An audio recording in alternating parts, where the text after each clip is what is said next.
Ah, I never heard you come in. Come in. How are you doing? I'm just doing an oil change again on this little classic. Not classic, it's just the old 350 Bullet, because it's done 1200 miles since I did the head gasket. So I'll give it another oil change. No big deal. Right, what have I got for you today? Well, I met up with a couple of mates this morning that I've known for years. We don't see each other very often, but we all met up for breakfast and we all turned up on bikes, which is really good. And we got reminiscing about different things and things we'd done and people we knew and bikes and all the rest of it. And my mate suddenly came out and he said, "Do you remember your old Triumph?" I said, "Yeah, I remember the advice you gave me." And he's laughing. So was his mate, because he was there as well. So this is about that story. It's a true story, but you've got to go back to 1980. I mean, some of you weren't even born then, but others were old men then. But I was 23 back in 1980, I think, if I've done my maths right, because that was the year I got married, and I got married when I was 24. So anyway, that aside, I had a Triumph T140E, which was the UK version, and it was the gorgeous colour of yellow and brown. It was the worst colour combination ever, but there we are. I gave £585 for that bike. Came from a dealer who'd taken it in as part exchange, and he just wanted a shot of it. And he was really over the moon when I bought it, and I realised why he'd sold it in here, or why it was going out cheap. It had a dog's life, that bike had. But I cobbled it up and got it going properly and rode it around and rebuilt it every weekend like you do. And one particular night I was out on it, and I didn't get back till about 1 o'clock in the morning coming home. And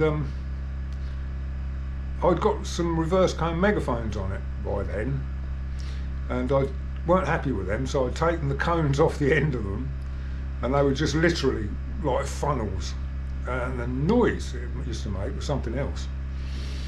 So because it was 1 o'clock in the morning and it was downhill into the town where I lived, I'd cut the engine and just coasted down the town and turned the bend at the bottom, and lo and behold, what have I got sitting outside my house? A police car. So I could see the copper inside it. It was a Mark II Escort. That's how long ago that was. So I coasted to a stop, and he got out of the car and he came up and he said, "No rear light." I said, "Oh, I expect the vibrations have got it." He said, "I'm not interested in what's caused it." He said, "It's the fact that you've got a vehicle with a defective light on it." I said, "Well, if you give me 2 minutes, I'll go in the house, I'll go and get another bulb and put it in, and I'll see it'll be working." He said, "That's like shutting the stable door after the horse has bolted." He said, "You can't do that." He said, "I have seen you riding this bike with a defective light, and I'm going to report you." What a nice fella. So I said, "Oh, well, get on with it then." He said, "Don't be cheeky with me, my boy." He said, "I'll arrest you." I said, "Under what charge?" He said, "A public order offence, I think." So I thought, well, I'll just get on with it then. So I didn't say any more until he said, "Name?" I said, "You know bloody well who I am." And he said, "Name?" So we had to go through all that. Gave him my name. He said, "Address?" I said, "Yeah, it's here." "Address?" I said, "Can't you read the number on the door? You know what street this is." "Address?" So I gave him that, and I didn't say any more. And he wrote all these bits of paper down, wrote the registration name down on the bike, and looked at his watch and wrote the time down and all that caper. Anyway, long story short, he gave me cautioned me and said I wasn't under any, blah blah blah, you know what the caution is. So I was just tired and I wanted to go to bed. I just wanted to go in 1 o'clock in the morning. It was a Friday, because it was Friday night, and I went to bed, got up next day, which was Saturday, met up with my mates round at the pub, which is 4 doors away, which is handy, and we're all in there, and they're all discussing where we're all going to go this afternoon. I said, well, I've got to sort my back light out because I got done last night. And my mate, one of them that I had breakfast with this morning, said, have you been done for it? I said, yeah, I got stopped last night. I said, he said, who was it, Cuthbert? I've changed his name, the policeman's name, in case he's still about, because I know he is. But I'll call him PC Cuthbert. He said, was it Cuthbert got you? I said, yeah, it was. Yeah, he said, he got me about a month ago. I said, what happened? He said, I got to court. He said, you taking you to court? I said, yeah. He said, right, I got away with it. I said, how did you manage to do that then? He said, that's simple. He said, when you go to court, you only go to the magistrate's court. When you go to the magistrate's court, when they say, do you plead guilty or not guilty, don't, for goodness sake, don't plead not guilty, because you'll get fined £7. And I said, and if I plead guilty? He said, you'll get fined £5. So he saved himself £2 there.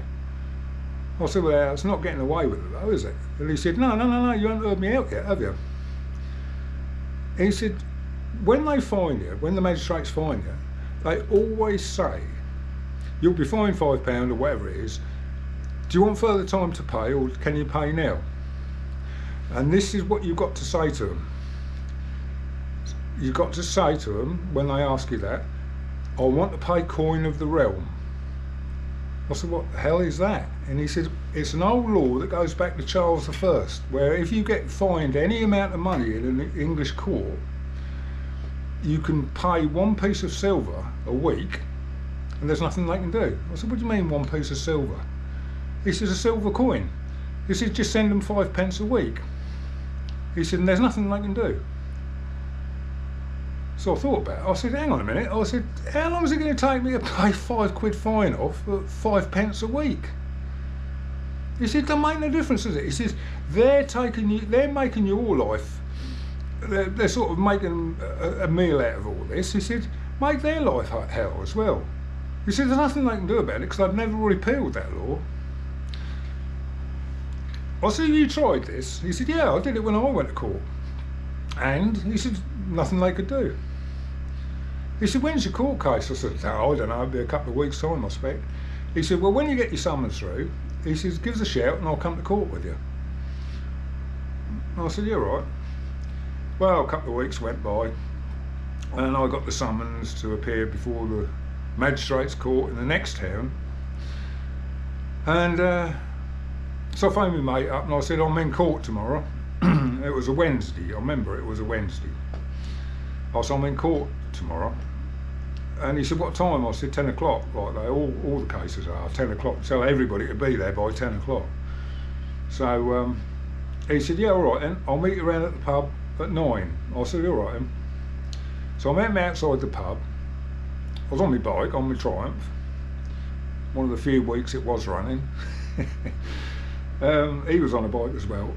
When I went round there, 4 more of my mates turned up. And I said, where are you all off to then? He said, oh, we're coming to court. I said, well, you in front of the magistrate as well? He said, no, we're coming to see your case. I said, well, I'm only going to get fined, am I? Yeah, but it's a ride out, isn't it? So there's a whole entourage of us going off to the court. So we all got to the court, got off the bikes, parked them up in the car park. And the court usher said, are you all in front of the magistrates? He said, no. I said, it's only me. He said, right. He said, so you going into the court as well? So all my mates said, yeah, we're going in there. He said, well, sit down and be quiet and don't make a lot of noise. Don't make a nuisance of yourselves. Well, we all got ushered in, and as we went in, I could see the magistrates, all three of them on the bench. The one on the left, he looked like Boris Karloff out the Mummy. He looked like he was 1,000 years old. I mean, he was barely keeping awake. You could see his eyes were getting heavy. And the one on the right was a great big fat bloke with about 3 chins. He was old as well. And the woman in the middle, the head one, she looked like Queen Victoria. She got hair in a bun, and she got these little gold half-rimmed glasses that she used to look over the top of all the time. And she was quite stern, because as we were getting ushered in, she said to the court usher, "Mr. Fisher, are all these people before me today?" And he said, "No, ma'am," he said, "it's just this gentleman here." And she glared at me and she said, "Is this your legal team?" I said, "Yeah, something like that." Didn't know what else to say. So they read the charge out, and they said, "How do you plead? Guilty or not guilty?" But I could hear something rolling around where my mates were, and they're all sort of giggling. I couldn't see what it was. It was something on the floor. It sounded like it was a bottle or something. They said, "How do you plead, guilty or not guilty?" So I've looked at my mate, and he's going, "Guilty, guilty." So I said, "Guilty." He said, "Right, you'll be fighting £5. And all of a sudden, there was a crunch of broken glass, and I've looked across to my mates, and the smell, somebody had let a stink bomb off. And if you don't know what a stink bomb is, I'll put a picture up. They're a glass vial full of vile smelling liquid. I don't know what it is in there. It smells like rotten eggs. And they had to adjourn my court case while the usher opened all the windows, and we had to go and sit in the waiting room. And the magistrates all disappeared into a back room. And about 20 minutes later, the usher got us all back in there, and he said, as I walked past him, he said, "That wasn't human, that smell, that wasn't human." So anyway, we're back in front of the magistrates, and Boris Karloff has got a handkerchief to his nose, because he can still smell it, I think. And they acted as though nothing had happened, but all the windows were still wide open. He said, "Right, Mr. Brown, you've pled guilty to the charge." I said, "Yes, I have, yeah." He said, "You'll be fined £5. Can you pay now, or do you want further time to pay?" And I've looked across to my mate, and he's going, "Go on, go on, go on, say it." I said, "I'd like to pay coin of the realm." Well, Boris Karloff has dropped his handkerchief and he's looking agog at me. The fat bloke is just standing there going, with his mouth open. And Queen Victoria is just frowning at me over the top of these glasses. And she said, "Would you like to elaborate before the bench what you actually mean by that?" And I said, "Well, it's an old law that goes back to I've looked across at my mates, and he's going, absolutely rolling around laughing. They all are. But I've said it now, I can't go back, can I? So I said, it's an old law that goes back to Charles II, or Charles I. So I said, where if you get fined a sum of money in a court, I said, in anywhere in England, you can pay by coin of the realm, which is 1 piece of silver a week, and there's nothing you can do about it. And I've glanced across at my mates, and they're on the floor. They are literally rolling around on the floor with laughter. And I thought, that's it, I'm going to get locked up now. And she said, Mr. Brown, can I just advise you of something? We don't deal with old, defunct medieval laws in this court. We deal with the Road Traffic Act of 1976. Oh dear. So, you'll be fined £5. Can you pay now, or do you want further time to pay? And kindly do not waste any more of the court's time. I thought, oh dear. So I said, no, I can pay now. So I paid the court clerk, the usher, the money. He gave me a receipt. We walked out, and I said to my mate, I said, what did you tell me to say that for? He said, oh, honestly, I never thought you'd say it, but you just come out with it. It was brilliant. It was worth every minute of it. I said, you're a complete arsehole, you are, aren't you? So that's the story with the coin of the realm. And it didn't quite end there, because that copper, he used to treat his wife something bad, and she worked in the pub as a barmaid. And I went in there one evening.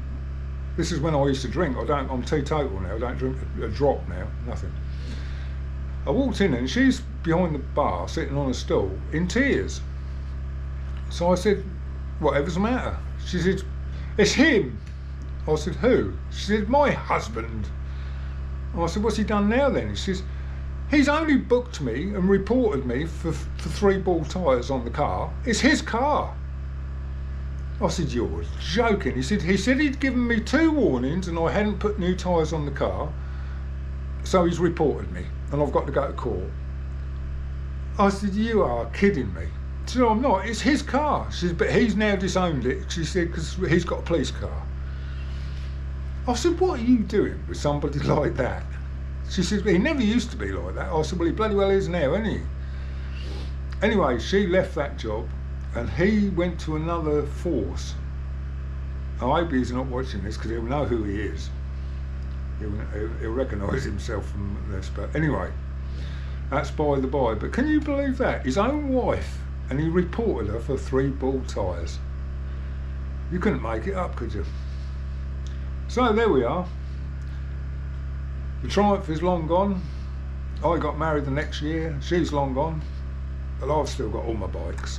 So I shall carry on doing the oil change on this, and I'll see you on the next one. Ta-da!